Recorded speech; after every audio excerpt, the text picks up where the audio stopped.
appreciate y'all attending this.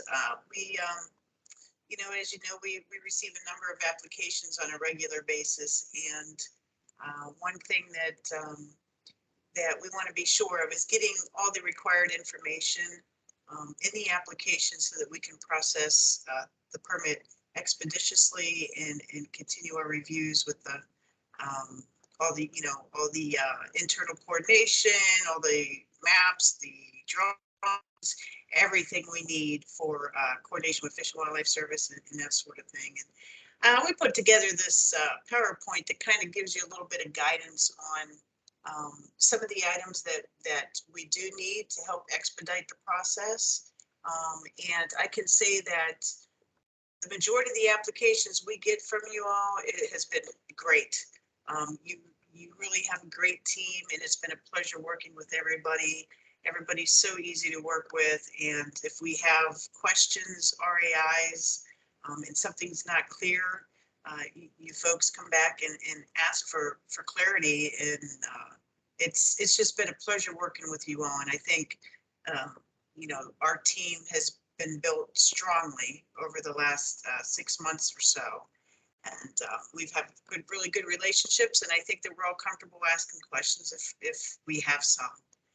But this here PowerPoint is something that we put together just to kind of help out with the process a little bit and get things moving along so we can get you the permit issued that you need.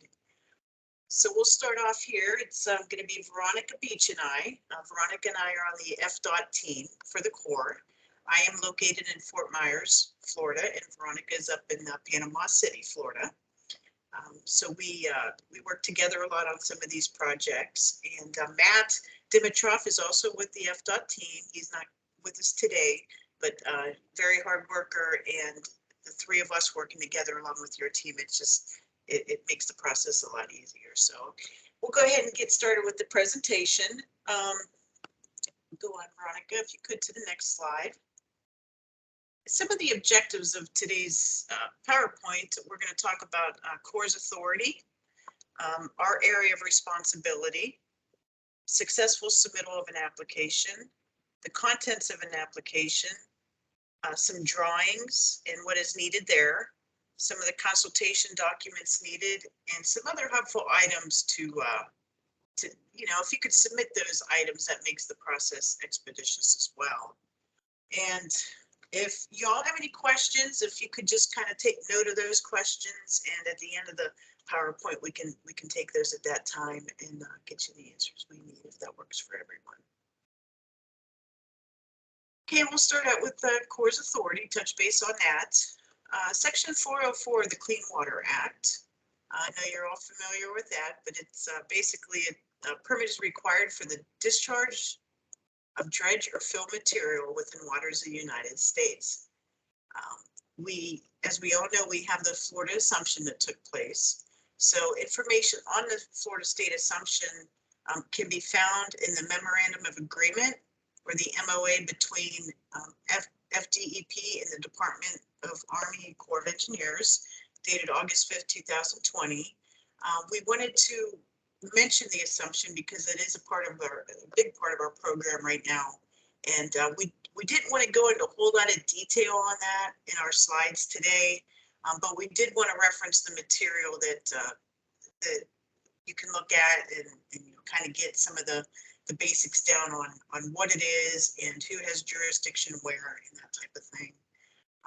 And additional clarifications can also be found in the Jacksonville District Advisory Memo, which is also called the JAM.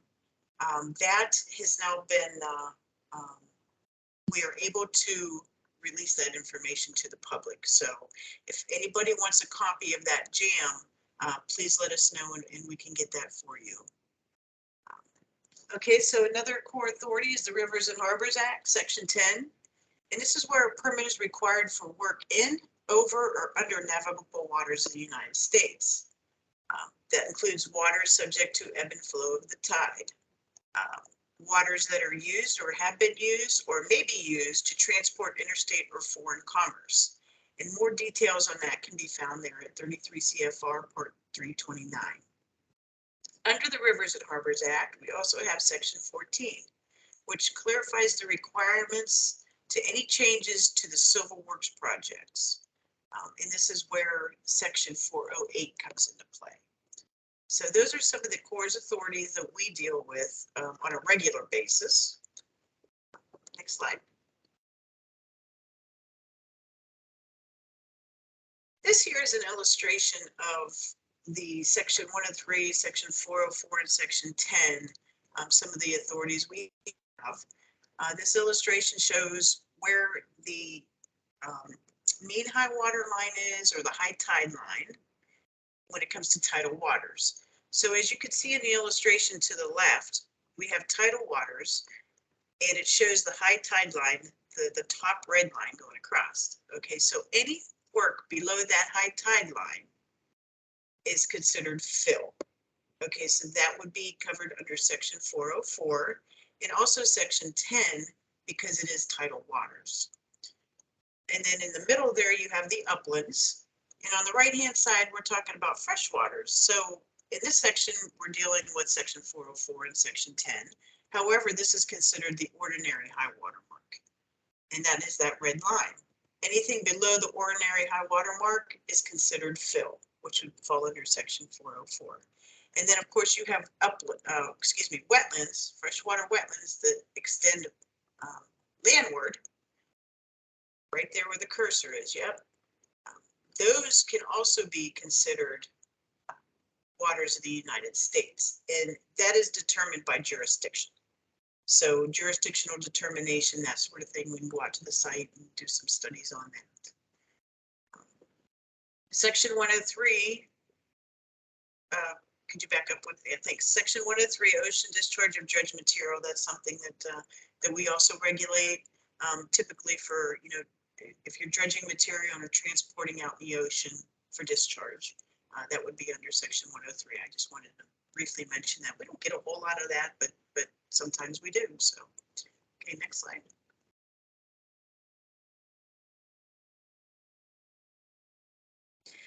Okay, and here's our area of responsibility. We have 3 project managers on the core FDOT team. Okay, so we have Matt, Veronica, and myself, and we also have Sue. Sue is our regulatory program assistant, and she is the one that actually receives your application.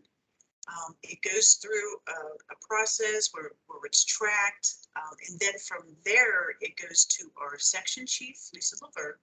It goes to her, and Lisa at that time distributes it to the project manager.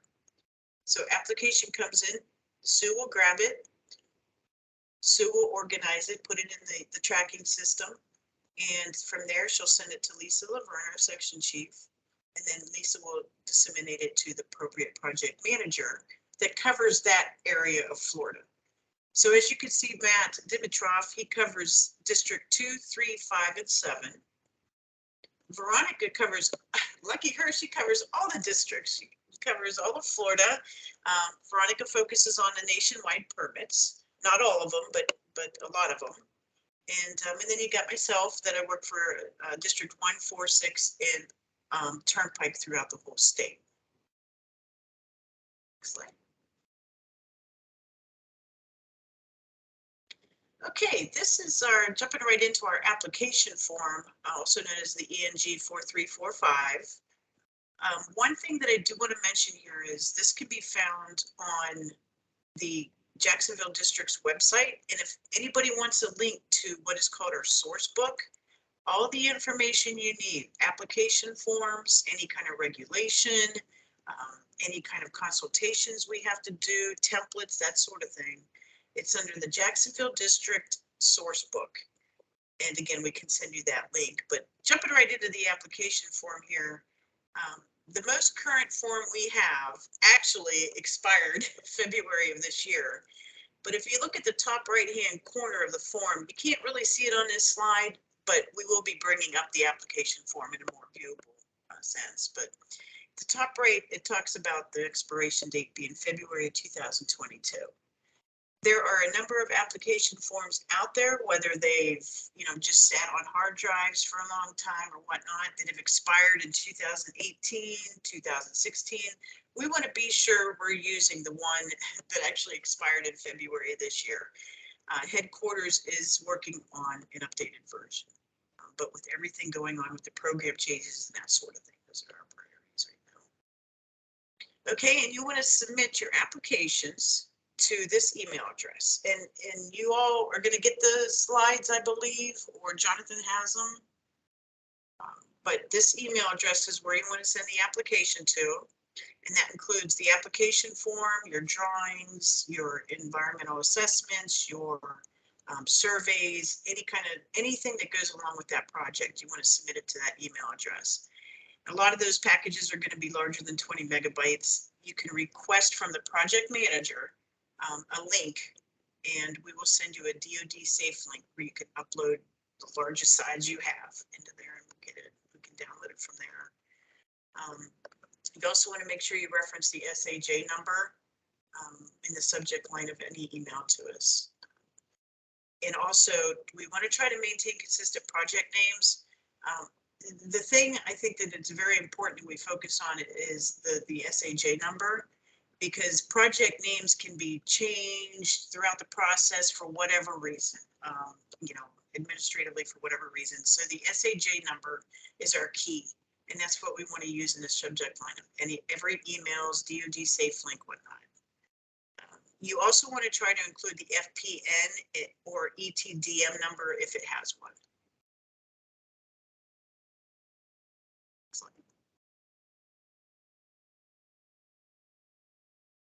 Okay, some of the contents of the application package, I'm going to just briefly go through these because we are going to bring up an application form and I can go through it step by step. But basic information, name of applicant, address, contact information, the location of the project. Please keep in mind that the Corps of Engineers uses decimal degrees. You'll see some coordinates come in degree, minute, second. We use decimal degrees. Not a big deal for us to convert it, just a time-saving technique. If you could throw everything in decimal degrees. The address, township, range. The type of permit you're looking for, nationwide, general permit, individual permit. And of course, when we do our review, we're going to be able to let you know, hey, you submit an application for an individual permit. However, it may fall under this nationwide, and we would address that at that point. But we would like you to put in the application what you are looking for. The description of the proposed activity. That is also in the application form. There's a block for that. A lot of times, if you send a cover letter with the description of the project in a little more detail, that helps. And you can put in the application form, please reference cover letter, or please reference job description. But we need to make sure we have, as far as dredging goes, disposition of the dredge material. How many acres are being dredged, the cubic yards, the methods used, same as fill description, material used, the acreage, cubic yards, in the methods to be used. Pile descriptions, what are the size of the pilings, how many pilings, and what type of installation method would be jetting or impact hammer, that type of thing. And then the construction of any impoundment structures as part of the project. And you want to be sure to sign the application. That's very important.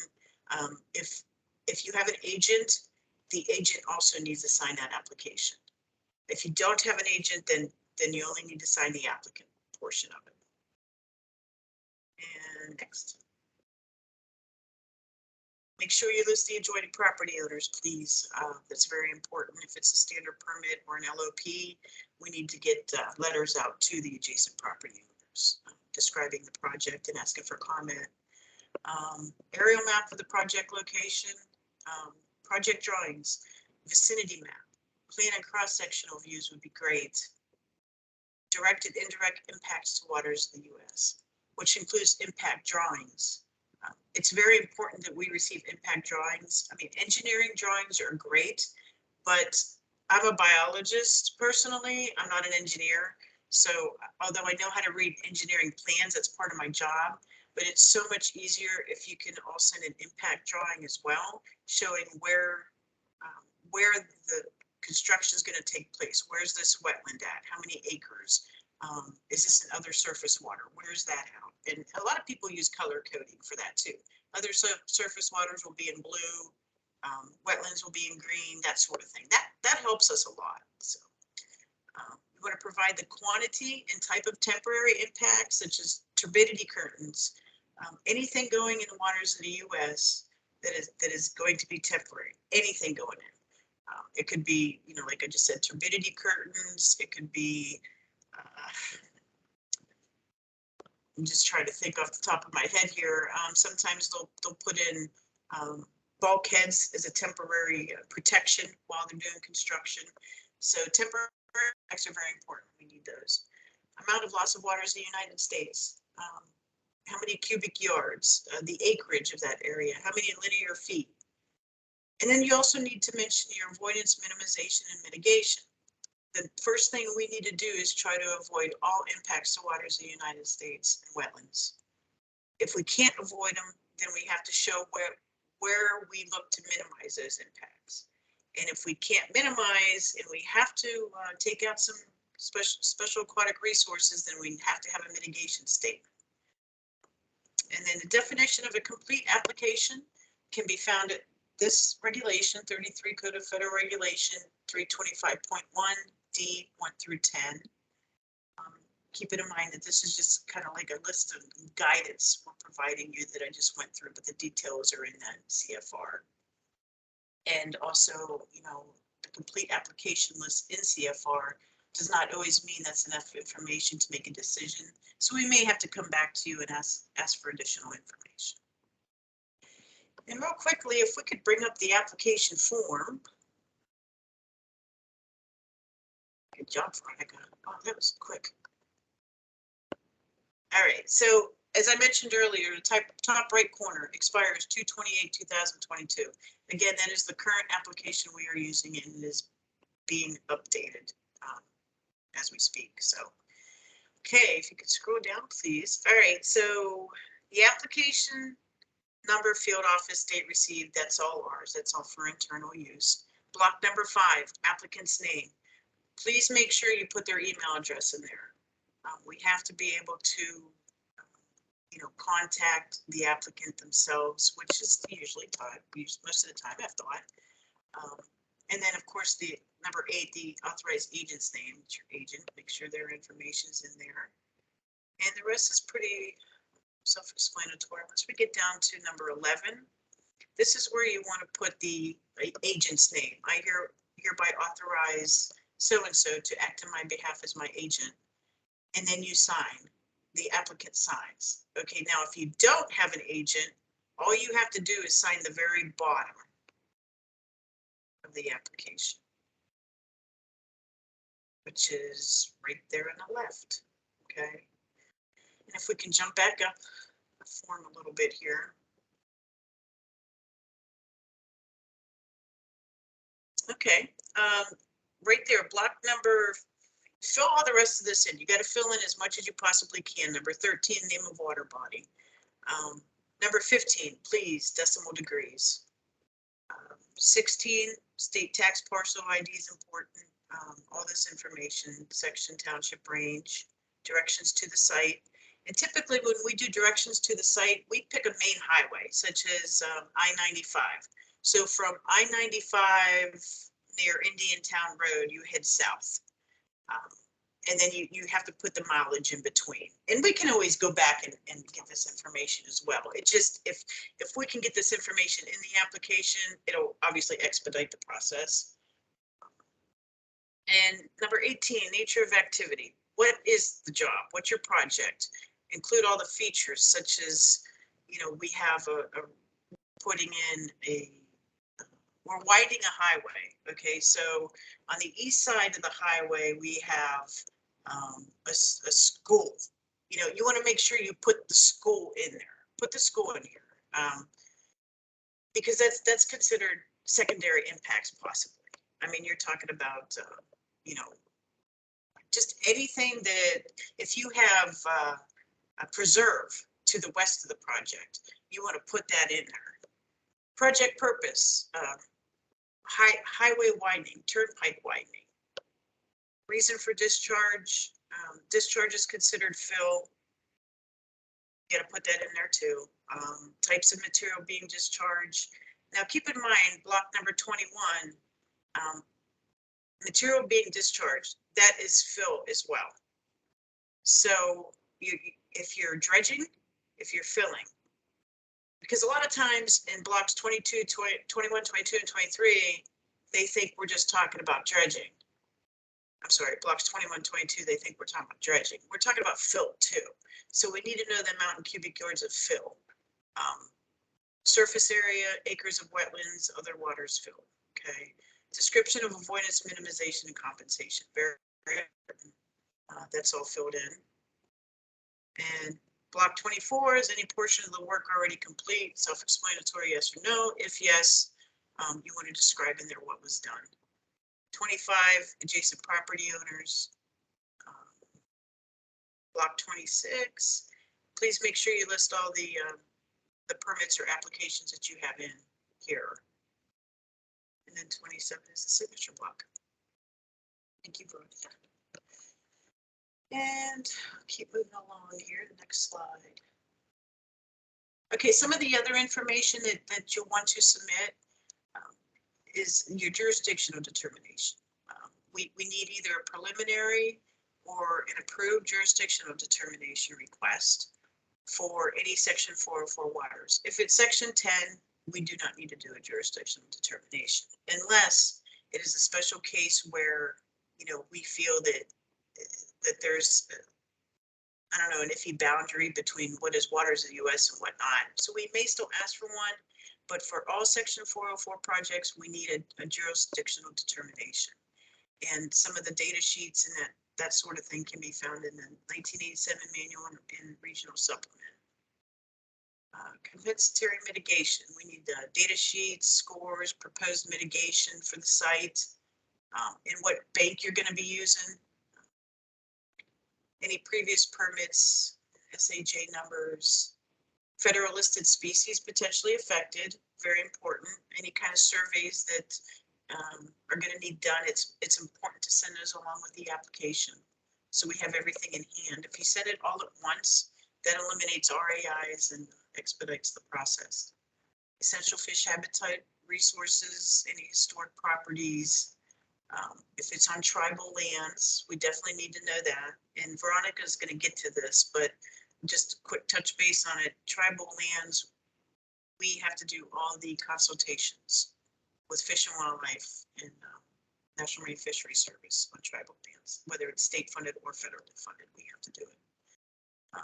If there's any national wild and scenic river systems in the area, we want to know about that, and any effects on, you know, civil works projects or any properties such as easements, so we can contact our real estate division. And that's what I have, and I'll now move it over to Veronica so she can take over and you can quit listening to me. Hi everyone. So we're just going to spend a couple minutes on drawings and how we use them. And hopefully this will give you an idea of why we ask what we ask when we send all those RAIs. So the first drawing I want to look at is the general location map. We have to have a general location map for every application. Sometimes we receive them without a project area highlighted. So make sure we have a project area highlighted within all of your general location maps. Additional maps that we use very often, they help us characterize what's out there, since we cannot make it to every site. It's going to be your Florida land use cover form and classification flux map. Aerial maps, I am fond of aerial maps. They, like Michelle said, most of us are not engineers, and we can tell a lot from an aerial map. So when we do delineation points, please provide them on top of an aerial map. If we need to go out in the field, it makes it much easier. And then we don't have to call you back and say, hey, can you give me an aerial over a wetland? And so, you know, it really helps us to see these points on aerial maps. Soil maps, we all know we use that for jurisdictional determination. So if you have the soil maps, please provide them and cite them. Cross sections and plan views. For every impacted area, we're going to need a cross section and plan view. Sometimes there is outfall works, and we receive plan views for the outfall work, but maybe we don't have a cross section of that exact location. We need to be able to go in there and easily tell where the, if it's at the end of a creek, there might be a tidal line in there that we need to see. So these two are very, very important, specifically for areas that have the impacts. If you have, I don't need to see the cross sections in areas that are not being impacted or that are not under the Corps' jurisdiction. Additional drawings that are very helpful are drawings showing the proposed impacts and work. This is what Michelle was talking about, a map that actually shows the impact. I like how this ones have the aerial, but it's grayed out in the background, and then we can easily tell where the impact is, what that impact, what structure is causing that impact, and the wetland lines within those impacts. With assumption and retention and rapanos all being in the as part of our evaluations, these map to the left of the screen, this aerial map showing exactly where that project begins, where the project ends, and where the impact is taking place. We can easily go in there and pull up our assume retain layers and get back with you. It really helps us get back with you faster if we can say, okay, this is, inside, outside if we're way out here. So I just wanted to show you some examples of the maps that may speed up our process, our review process, and possibly your permitting process. These are elements within the drawings, and they are very common, things that just get left behind. We need to make sure that we're providing labels and legends. Often we'll get drawings with color coded, which is great, but then we may be leaving out the key with what the different colors mean. So identify avoided areas. If there are any areas in the project that maybe you mentioned or you are specifically preserving them, go ahead and highlight those and mark them as avoided areas or preserved areas, or so that we can see where they're at. If you're doing work right next to a water body, make sure we can tell the contour in that shoreline. Landmarks, if there are any big structures that may make it easier for us to find the locations, go ahead and mark those. Road names, that you guys do great at road names. Every road has a name for the most part on the projects. I always get those, and they're easy ways for us to find your projects in Google Earth when we're trying to review something.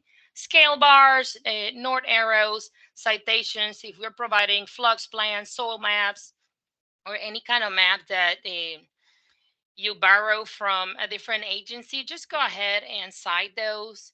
And like Michelle says, section, township, range, city, and county are super helpful. It helps us go through the process.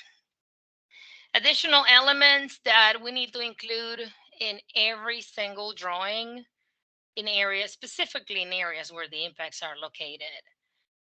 These are very common ones that get left behind: mean high water lines, mean low water lines, and high tide water lines. Like Michelle said before, we use these not only to review your project, but we also have to use it to determine whether you need a Section 10 only permit or a Section 10 and 404 permit. So make sure that for all of your work in tidal waters, we have mean high tide, mean low, and high tide water lines.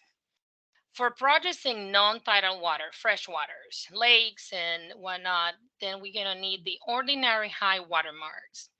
In some of the districts, these has become a little bit of a challenge because there is the first time I saw it, I want to say was a year ago.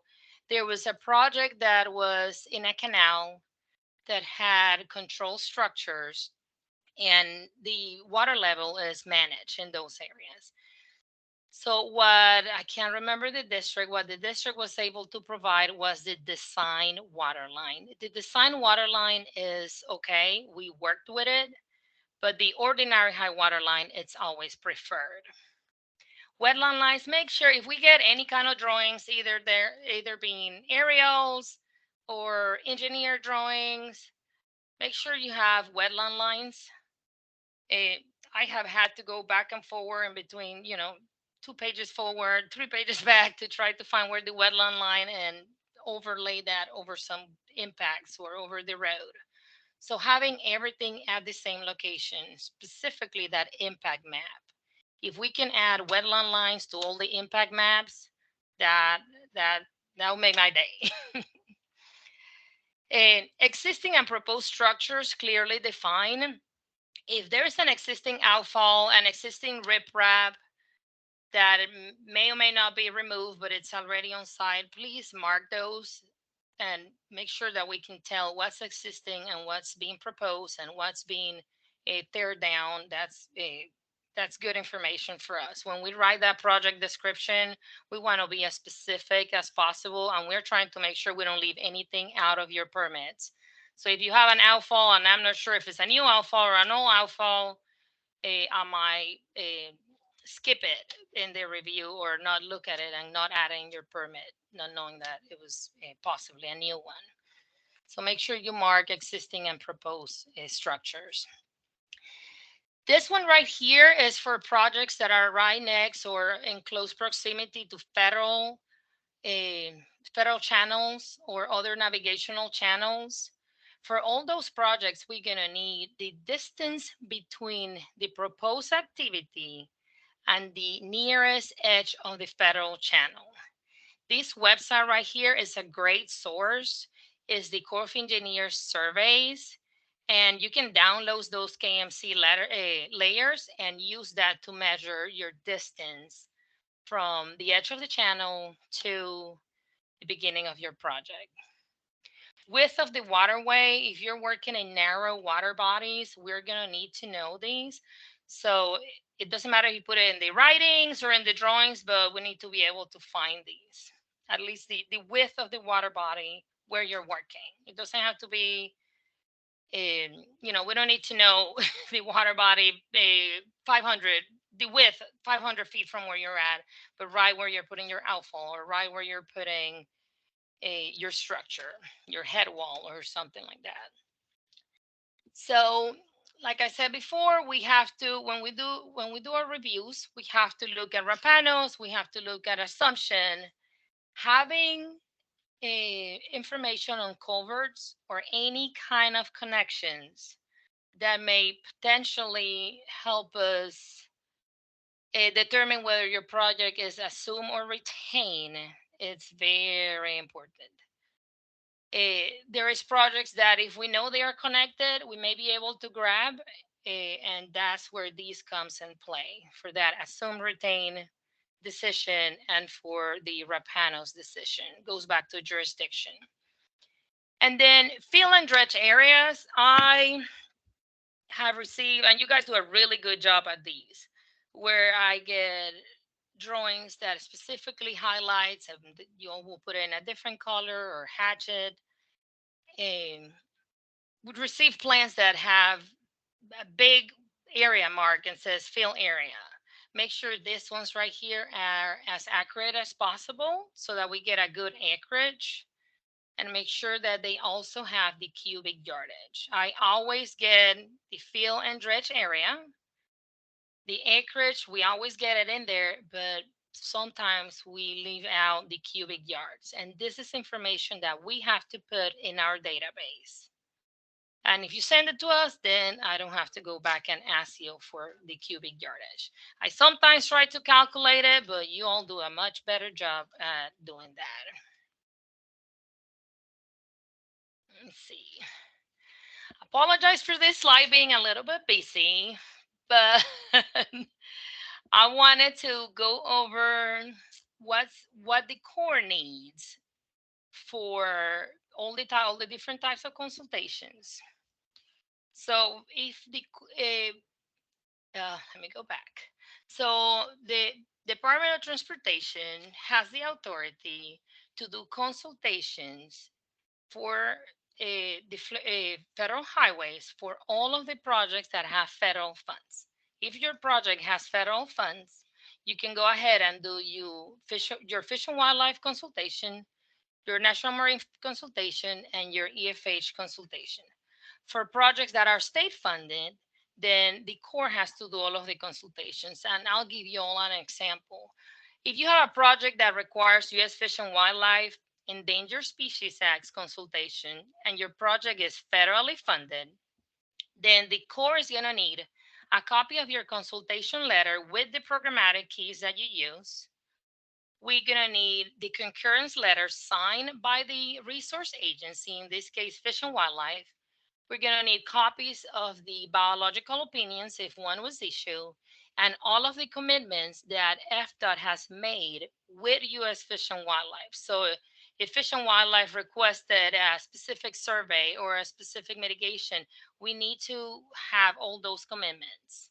And they're often in the letter, so just make sure we get copies of all of those documents, either when you submit your application or right after, or you can actually put in your application. We're working on these. We'll send it to you as soon as it comes in.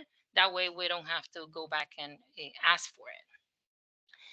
If your project is state funded and you need U.S. Fish and Wildlife coordination, we're gonna need copies of all of the effect determinations if FDOT made them, or we're gonna need enough information about the project, about the methodology, for the Corps of Engineers to actually make those determinations. That includes programmatic keys and the standards local operating procedures for endangered species. Some districts may be familiar with slopes, and some others may not.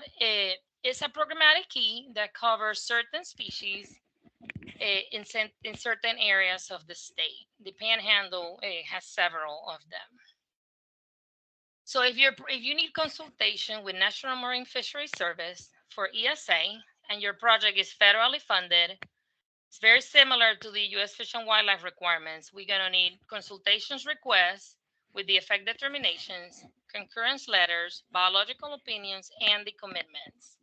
Whatever discussions you had, whatever FDOT commits to, we're gonna need those to add it to your statement of findings and to the permit. State-funded projects that need consultation with National Marine Fisheries are a little bit different.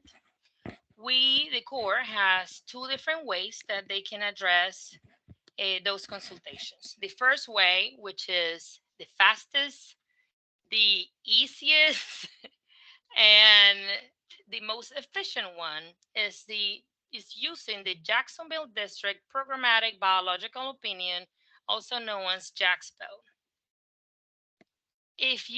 So JAXPO only covers 10 activities. If FDOT has a couple of those activities in a project and that's all the work they have, we can use JAXPO. There is a couple of checklists for each activity, and there is project design criteria that go with each activity. Project design criteria are like requirements. Some of them might, depending on the kind of work you're doing, you might be restricted to only working during daytime or certain size of piling.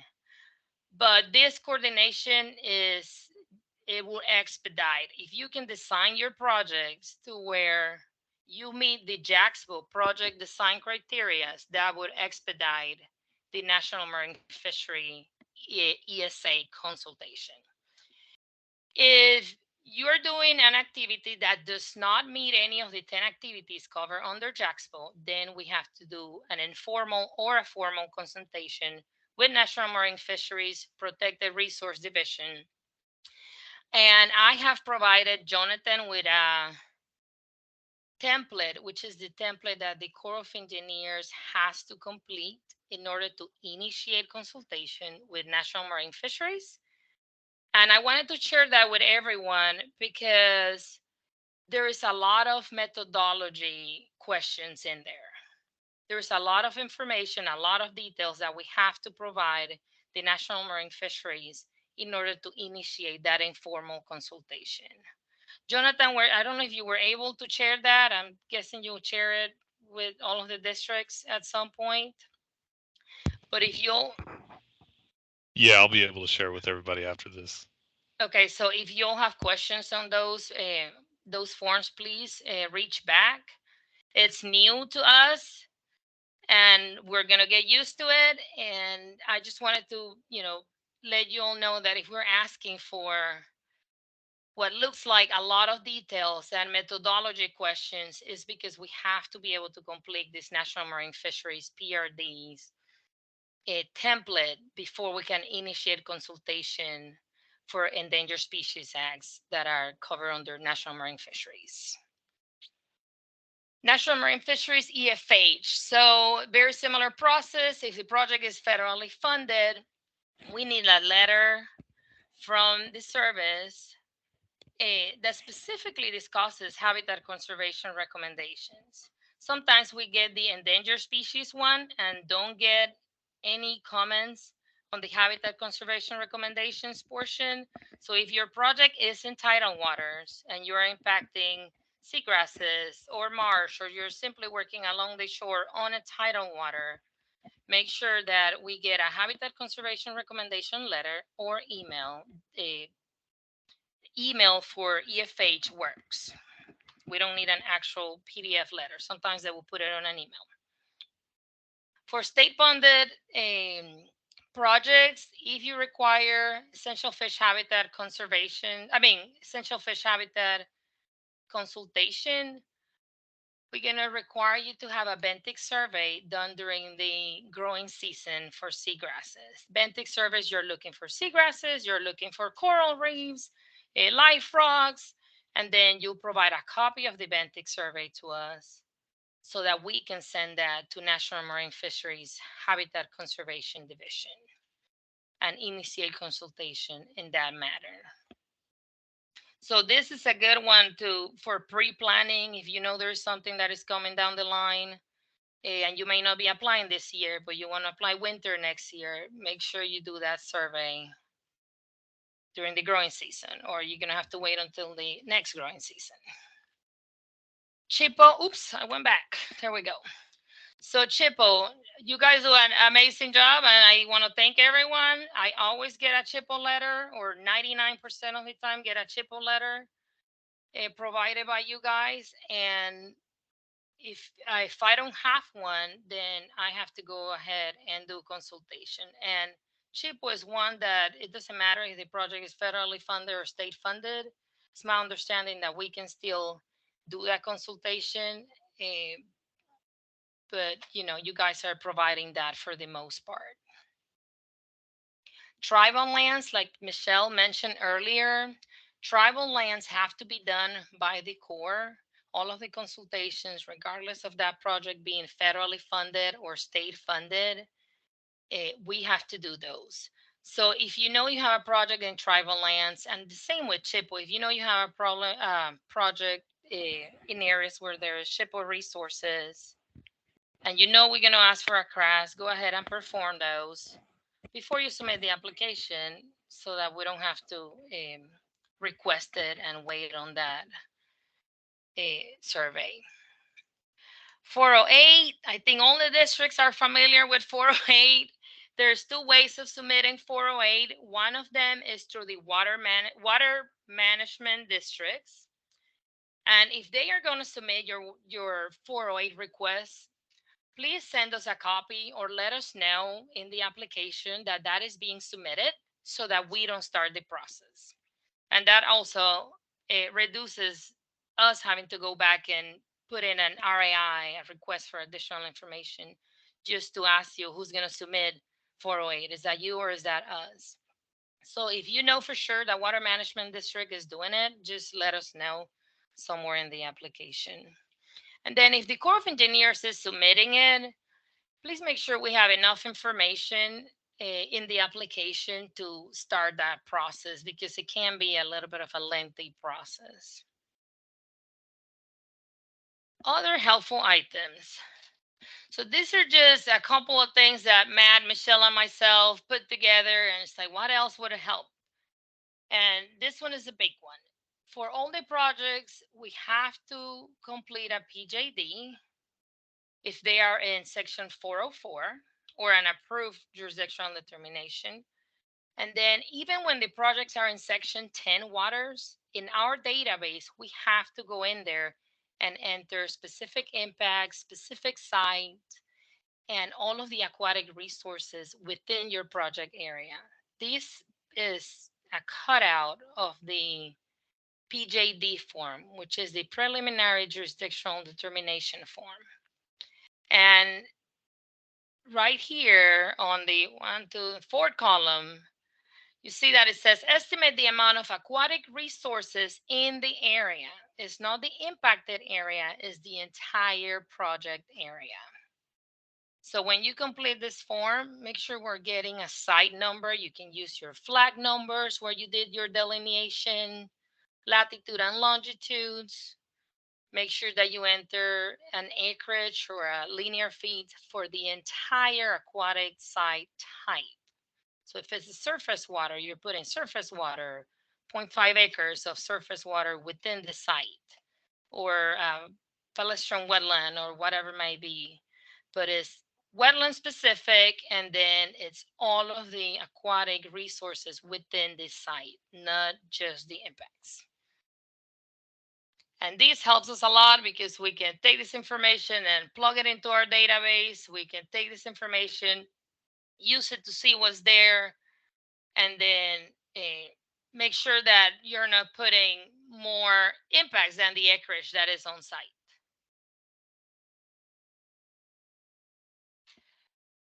This is another one. We had a couple of these last year, maybe more than a couple, and they work a little bit differently, and most of them require 408. So if you are submitting a submarine line or a submarine pipe or a submarine cable, this is the information we're gonna need. We're gonna need really good cross sections and details description of that cable. Last year I was asked for the type of cable, what was it transmitting, and how it was wrapped, and the diameter. So all those are very important pieces of information, especially if you're needing 408 review. The linear feet and the area. If your cable is going to have a pullback area, go ahead and include that and make sure we can see it in the drawings, and make sure that it's clearly defined in your cover letter or in your description of work. Depth of the cable and pipe. We need to know where that pipe is going, how deep it's going. We need the authorized depth of the channel or the canal being crossed. If you know you're crossing a water body, go ahead and do a little bit of research and provide us with the authorized depth for that channel. It's something that the 408 group will ask. And this goes back to 408 requirements where you have to install your cables at certain depth below this depth. And that's where that comes into place. Distance from the depth of the channel to the top of the cable. And that's very similar to this. If you give us the depth of your channel and the authorized depth and the existing depth, then we can determine this distance if you don't have it. But if you know, it's easy to add it into our drawings. Installation methodology. It's very important for us to know if you're going to be using sidecast or horizontal directional boring. Is a different type of consultation. If you're doing horizontal directional boring, you are going below a National Marine Fisheries ESA area. If you're doing side casting, then you are in the National Marine Fisheries ESA area. So that is important not only for us to know what we're going to write in the permit, but it's also tell us what kind of consultation and what kind of effect determination we may be able to support in there. And then frac out plans.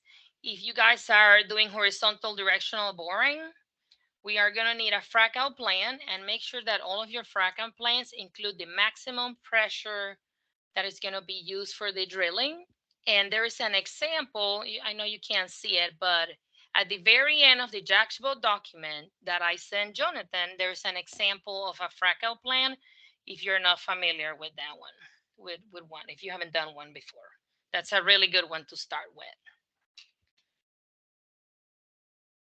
This is a slide we all sat together and kind of compare notes of what are the most common things that trigger RAIs for FDOT. And I'm not gonna go in depth or anything like that. I just wanted to have it in here for all to kind of see what we're missing. Sometimes the project description is not exactly where we need it to be at. It's missing that one detail that we cannot move forward without, like the depth of the cable. Latitude and longitude, like Michelle talked about. The missing list of the adjoining property owners. I do not need property owners for nationwide permits or general permits, but we do need them for letters of permissions and standard permits. Sometimes the applications are not signed or only signed by the agent. Make sure if you have an agent that both of you sign that application. Habitat description, if there are seagrasses, we need to know that. Whatever ecological communities may be on site, type of vegetation, wetland delineations may be missing sometimes.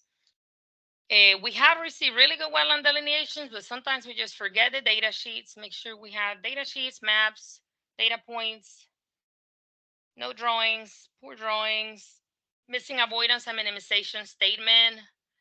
Even if you put it in the letter instead of in the application and just reference the letter, we need to have an avoidance and minimization statement, lack of compensatory mitigation statement, and wrong functional assessment. This one is an important one. I think we have a couple of these ones where the functional assessment scoring was done in a methodology that was contrary to the one that the bank was using. And that's it.